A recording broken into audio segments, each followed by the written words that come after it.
Hello mga boss, magandang araw. Ano po? Ayan, balik sa trabaho na naman si Boss Ray kasama ang tirador ng kanin lamig. Ayan mga boss. Ngayon ang gagawin po natin mga boss. Si Emil, si Boy Labo mag-aasintada doon sa taas dahil nakapagbuhos naman na tayo kahapon. Ako naman iaayos ko itong hagdan na to mga boss, yung dating hagdan. Ayan, nilagay muna natin pansamantala. Ano po kasi dyan, ipipwesto yan. Ayun, mga boss, ayan, nilayout ko na. Magdadagdag tayo ng 3 step dito sa parte na to. Pero semento na.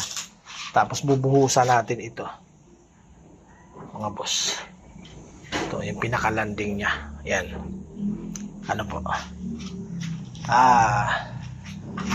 Kailangan nating yan mga boss, iayos. Ngayon ang gagawin natin dyan mga boss. Dahil semento yung baba, yung bakal naman yung taas, mga angle bar yung dati nakakabit. Yun ang iaayos.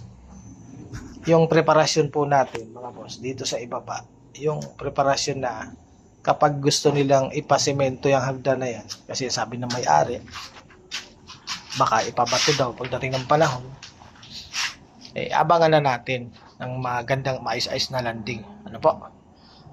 Yan ang lagi natin isaalang-alang mga boss. Kapag gumagawa tayo ng mga bagay-bagay, lalo na kung buhay construction din tayo, bago natin gawin, tingnan din natin na hindi pa ulit-ulit yung trabaho. Kunyari, kagaya nga yan, gagawin yung hagdanan, bakal yung ibaba, semento.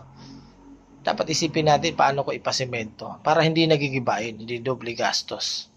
Ayan mga boss. Kasi may mga ibang gumagawa mga boss na basta magawa lang. Tapos nung nag-ibago isip na may-ari, nagkaroon ng budget, giba lahat. Sayang yung unang gastos. Kaya dapat mga boss, sabihin natin sa may-ari, boss, ganito gagawin natin para hindi ka na magbakbak. Di ba? Kasi para hindi masayang. Lagi natin tandaan yung hindi naman habang buhay kasi walang pera yung mga yan. Di ba? Para hindi na umulit ang gastos, ilagyan na natin ang maayos na preparasyon. Ano po? Kagaya nga nung ginawa namin ng mga nakaraan, gumawa doon sa bahay po nila, yung katatapos lang namin. Ang preparasyon ng pundasyon ng bahay, wala talaga. Kailangan mong gibain, mga boss. Ano po? Kasi nga, kung susundan mo lang yung ginawa nila, mahina naman ang pundasyon. Kaya ang ginawa namin, nag-ayos pa kami ng mga poste, nagdagdag ng poste.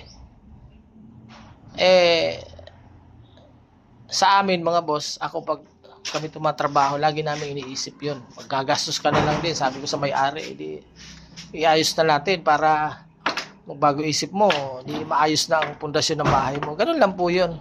Ganun yung ginawa namin dati. Lagi tandaan yun. Iayos na natin ang preparasyon ng mga ginagawa natin para kung sakaling magkapera sila, wala nang gigibain. Ano po? Kagaya ng ginagawa namin ngayon sa taas na yan mga boss.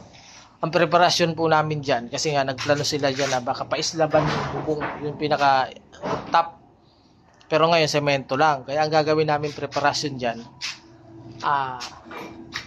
kung sakaling magbago isip nila, maglalagay kami dyan ng malit na na biga. Kumbaga, ipaplas lang namin sa hollow blocks. Para kung dumating ang panahon na gusto nilang paislaban, ang babasagin na lang nila yung pinaka klebe ng bubong. Yung hollow block, siyempre, isusunod mo sa bubong yan. Yun na lang tatanggalin. Hindi na sila magbabasag ng buo pa para buong pader babasagin para lang magkaroon ng maayos na poste, maayos na biga. Hindi na. Kasi ang poste namin dyan, naka-prepare na yan. Para sa kung gusto nyo, tapos 16mm yan na 4 ang pinalagay ko. Pero yung iba doon, yung nakaabang doon, 12 nga lang. Ito 16 na yan. Pati doon sa kabila, mga boss, 16 yan. Tapos, bali 5 poste na yan, mga ang nakaabang dyan. Kung gusto niyang ipaislaban, pwede nang islaban yan. Okay? Lagi natin isipin yun, mga boss. Iayos natin ang preparasyon ng ginagawa natin para hindi pa ulit-ulit. Shout out. Bye.